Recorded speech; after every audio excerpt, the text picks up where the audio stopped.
né? Afinal, se é tão bom. Por conta daquelas duas palavrinhas, tuition and fees. Tá? Vocês já devem ter visto um monte de filme americano que quando nasce um nenezinho, a mamãe ou o papai, um olha para o outro e diz: agora nós temos que fazer uma poupança para o nosso our kid go to college. Né? Isso é verdade, porque as escolas são todas pagas.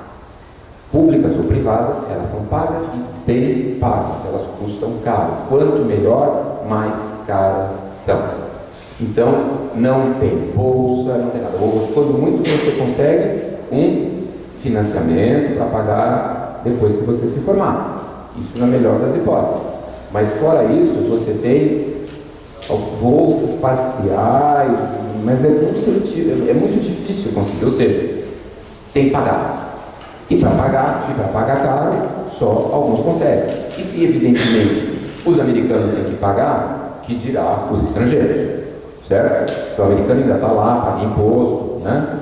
Você tem nas universidades públicas, nos estados, você tem o sistema do in-state, out-of-state, ou seja, a pessoa que vem de uma família que reside ao certo número de anos naquele estado tem uma mensalidade que é mais baixa, mais barata do que aquele que não estava morando lá, certo? Então, isso é o máximo que você consegue.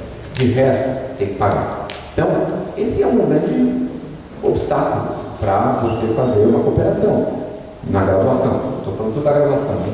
Não estou falando de pós-graduação, que é outro planeta, é outra coisa. Na graduação é um grande obstáculo, porque mesmo que a Criatória faça um convênio com a Universidade of Illinois, que é o caso, acaba ficando extremamente assimétrico o programa, porque é evidente que tem muitos brasileiros que querem ir, colegas de vocês que querem ir, e que vão ter isenção das taxas, e não tem o mesmo número de americanos que queiram vir para cá, continuando pagando sua taxa lá, porque disso ele não escapa. Então fica muito assimétrico o problema. E aí, isso é um grande obstáculo. E aí, eu diria que, com Ciências Sem Fronteiras, os seus problemas se acabaram-se, como se dizia, as organizações tabajaras, certo? Porque você tem alguém, ou melhor, somos todos nós, que estamos dispostos a pagar essas taxas, as mensalidades, para que os candidatos selecionados para o programa possam ir para essas universidades. Tá? Então, mas a grande barreira, que era a barreira de pagar essa conta das escolas, eu não estou nem falando de manutenção, isso é outra história. Tá? Com esse programa, você consegue vencer. Por isso que a gente acaba tendo uma predominância o que é muito natural, de acordos com Europa e outros países que não têm essas cobranças de taxa, porque fica igual, só fica para equacionar uma coisa que é mais barata, que é a permanência do estudante na instituição, no outro país. Bom, nossa, o que é isso aí? Como eu vou para os Estados Unidos? Muito bem, como eu vou para os Estados Unidos? Então, aperta o pelo aparecer. Muito bem, então vamos para alguns detalhes e depois eu queria ter a oportunidade de ouvir perguntas e, se possível, responder. Deve sair nas próximas semanas, talvez na semana que vem ou na outra, enfim, nas próximas 3, máximo 4 semanas, sai uma rodada de novas chamadas para o programa Sem Fronteiras, dentre elas os Estados Unidos. Muito bem. Tem que sair logo, porque tem uma coisa que está no ponto 3, que é o Enem. Quem não tem a nota do Enem? Que bom, pouca gente. Bom, é o seguinte, tem que ter. Tá? Então vocês... De que data? Não interessa. 10, 11, 12, não precisa ser o último Enem. Não, tem que ter uma nota do Enem. Tá? Ela tem uma validade, eu acho. Não sei como é que funciona, mas eu acho que com certeza 10, 11 e 12 funciona, tá? Então, é o seguinte, quem não tem ou quem tem uma nota e é sem vergonha e quer melhorar essa nota, certo? Porque você fica mais competitivo, tem inscrição aí até não sei quando, 20 e pouco aí, né? Faça, tá? faz bonito, porque você fica mais competitivo. Tá? Competitivo não para a universidade americana lá fora, porque essa, pelo fato de você vir da USP, você é competitivo. Você já tá bom, eles não se interessam muito pelo Enem, mas eles estão interessados, quem está interessado no Enem é o programa Ciências Sem Fronteiras, ou seja, a CAPES e o CNPq. No caso, quem está administrando essas próximas chamadas para os Estados Unidos vai ser a CAPES, que é ligado ao Ministério da Educação. Tá? Então, façam o Enem, tenham a melhor nota que vocês tiverem. Tá? Evidentemente que vocês têm que atender os requisitos acadêmicos estabelecidos pela CRINT, tá? Que é amplamente divulgado, né? E que aí compete a vocês terem as melhores notas possíveis. Enfim, eu não preciso dizer o que vocês têm que fazer. Inglês. Bom, inglês é um capítulo que merece atenção muito especial. Pelo seguinte, tudo bem, quem vai fazer a seleção de vocês, olha, bom, esse camarada veio da USP, a USP é uma instituição competitiva, a Poli é muito competitiva dentre as unidades da USP, então o cara que está lá dentro é bom. Agora ele sabe inglês? A universidade lá fora fala, bom, se o camarada não sabe inglês, não adianta, por mais brilhante que ele seja, eu não vou conseguir me comunicar, não vai rolar, certo? Precisamos, então, vocês têm que ter uma nota, um bom nível de inglês. Como é que vocês comprovam um bom nível de inglês? Com os testes de proficiência. São dois.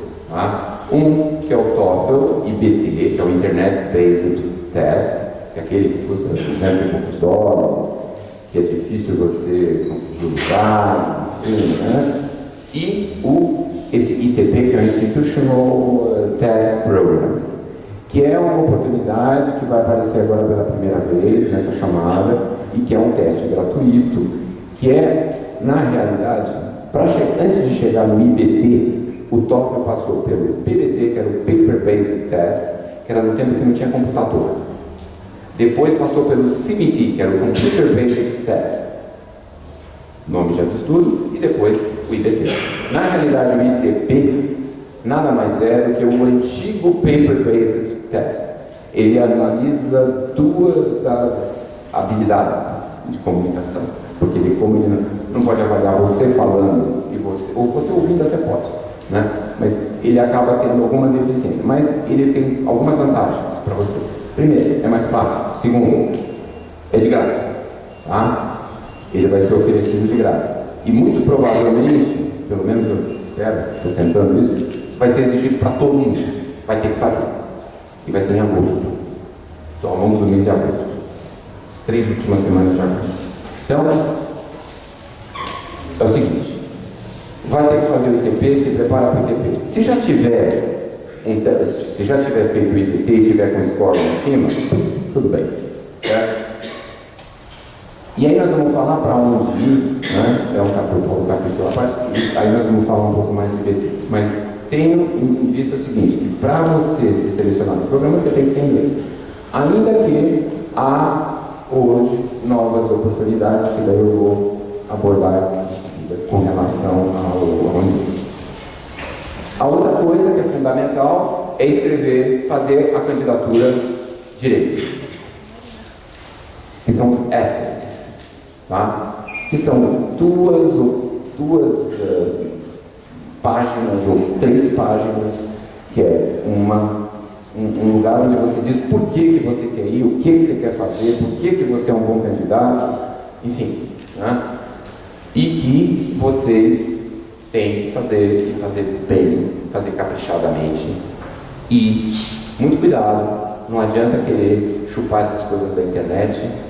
Eu já vi vários dançarem nisso, porque hoje você consegue, do mesmo jeito que vocês acham no Google as coisas, também se acha o lugar onde vocês acharam. Então, é para fazer, é melhor um essay mais ou menos feito por vocês do que um bacana que foi chupado de algum lugar e que você vai ser pego e você vai ser eliminado do programa. Tá? E que, além da situação, evidentemente, vexaminosa. Certo? Então, atenção, façam, caprichem, façam direito, demora, passa por outras pessoas, passa por professor, por alguém que tem familiaridade com isso, vão atrás, invistam seu tempo nisso. Isso é super importante. O histórico escolar só depende de vocês, certo? E não tem tempo para reagir com relação a isso. A outra coisa que também é extremamente importante, que na maioria das vezes ela acaba sendo negligenciada por quem faz, e aí eu me coloco nesse rol, são as cartas de recomendação, que são feitas por professores.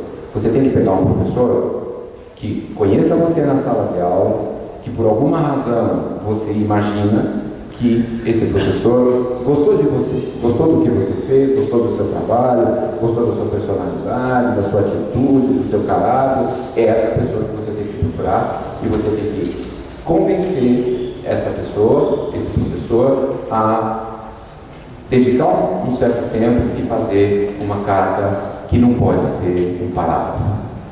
Conheci fulano, ele foi meu aluno, ele foi muito bacana, tirou nota 10. Não. Tem que descrever a pessoa, tem que falar a pessoa, tem que dizer quem vocês são. Tem que ir muito além de uma das coisas que normalmente a gente faz quando faz avaliação. Isso depende, evidentemente, muito menos de vocês, mas eu garanto, é determinante no processo. Tá? Gente com carta de recomendação ruim não vai mudar ninguém. Tá? Bom, próximo. Não sei o que eu sinto, então deu branco por aqui. Para onde que vai? Essa é uma questão que inclusive andou incomodando muita gente dentro do programa, muita gente das universidades, sobretudo no tocante aos Estados Unidos. Primeiro, eu acho que tem que explicar uma coisa nos Estados Unidos. Os Estados Unidos têm 6 mil universidades. Tem alguma coisa? Vocês conhecem uma universidade chamada Case Western? Provavelmente não. Essa universidade de Case Western tem 10 prêmios Nobel. Essa universidade, eu vi gente entrar de costas nessa universidade quando eu organizei uma visita para essas pessoas, professores brasileiros dos Estados Unidos, e saíram de lá de joelhos, o que viram. Então, o seguinte, tome cuidado, se informe direitinho para onde você vai, eu quero, o que eu quero, para onde eu vou. Se informe com os professores do departamento de vocês. Porque é o departamento de vocês, os professores do departamento de vocês, que é capaz de dizer o que faz sentido na engenharia química, na engenharia elétrica. Eu não sou capaz de falar do que vale para um aluno do Lindenberg, da engenharia civil, porque eu não faço ideia. Certo? E eu não vou cometer a leviandade de falar o que quer que seja. Então, vocês procurem pessoas que vocês avaliem, que tenham uma certa internacionalização, que viajem, que sejam conectadas e conversem com elas. Onde é que é legal, onde é que não é legal. E isso tem que ser para o departamento, porque isso tem uma outra característica. Você tem universidades que elas podem não entrar em nenhum desses rankings que tem por aí, porque tem tantos quantos a gente queira, mas que tem alguns departamentos, ou tem um departamento em particular, que é muito bom e que faz todo sentido. E que é muito legal, e que tem um camarada lá que é muito bacana. Então, contestem apriorismos, tá? Sejam desconfiados e se informem, porque ninguém sabe tudo sobre tudo, isso não existe, tá? Muito menos esse sistema, desse sistema americano, que tem 6 mil instituições e que tem uma quantidade gigantesca de bons lugares para você trabalhar, e que, outra característica que é muito típica do sistema americano, onde as pessoas mudam, elas circulam. Então o sujeito está aqui hoje, tá? E ele recebeu uma enorme de uma proposta para abrir um laboratório no outro canto, porque teve um reitor ali daquela universidade que falou: olha, eu quero abrir uma frente aqui e eu vou te colocar um monte de dinheiro e eu trago o cara para cá. Então, sejam o que vocês, continuem sendo o que vocês são, espertos, informados, se conectem e não se deixem levar por coisas, por preconceitos, por posições apriorísticas. Vão atrás, vocês têm todas as ferramentas para isso. Não só dentro da cabeça de vocês, como acesso a tudo e pelo fato de vocês estarem onde vocês estão. Então, prestem atenção, tá? Então, quando a gente vai falar para onde vai, o que é importante na hora de fazer o curso? Está numa boa instituição no Brasil, está resolvido. Ter uma nota boa no Enem é legal, não vou dizer que é determinante, mas ajuda muito. Então, se vocês não têm, vá, se inscrevam, faça a provinha e pronto, tá bom? Teste de inglês. É o seguinte, quem quer uma instituição competitiva, competitiva é assim, você pega a top 20. Então, no top 20 eu vou começar a falar, ó. Não adianta falar de Caltech. Caltech, vocês conhecem Caltech, né? Pelo menos aquele Big Bang Theory, eu acho que vocês conhecem, certo? Que o Sheldon e mais não sei quem trabalham